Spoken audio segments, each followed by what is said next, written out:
So you've just looked at The Way Things Goes by Fishy and Weiss, and how, pretty much every single event is connected to another event. And at the end of the day, we are all part of this giant ecosystem where everything is connected. And to some extent, you might be even connected to, the person that you really want to meet up to a 6 degrees. So here we are with Fishy and Weiss telling us and showing us how mundane life is all a series of events connected to each other.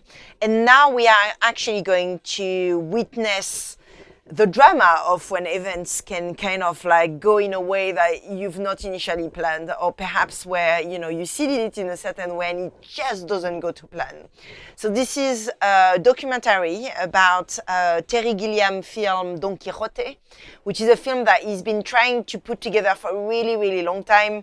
And he was going to star with Johnny Depp, Vanessa Paradis, and everything go not at all according to plan. And this documentary is a kind of a film is called Lost in La Mancha, and it's basically telling the story and the nightmare of Terry Gilliam, the film director, to try and put this film together.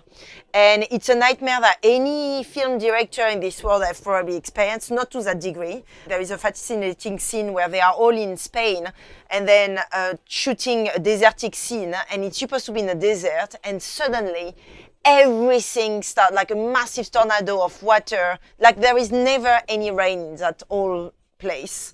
But then for some reason, when Terry Gilliam go and shoot this scene, suddenly a huge tornado happen and their entire equipment get flooded. Everything go against them, and it's basically an absolute disaster. And the documentary portray this disaster in a beautiful way. They get cut off with budget. I mean, all of these things happens. And to some extent, again, this did not happen to me to that degree, but whenever you put a film together, like the 2 last feature-length films, so the International Space Orchestra, which is kind of telling the story of putting this NASA orchestra together, or Disaster Playground, it's a feature kind of telling you and showing you, the people who have a role to play if an asteroid was to strike. So then you follow the chain of command from, the amateur all the way to the White House, all the way to the United Nations. A film like that was actually quite a complex nightmare to put together, because we had to travel all around the US to meet with these people, and then eventually find our way in Vienna at the United Nations with the entire crew, and kind of having to fly and, moving around with these gigantic props, like this gigantic red phone and things like that. So anyway, having said that, I'd say enjoy watching it. It's quite a drama, and I really feel for Terry Gilliam throughout this documentary and throughout this film.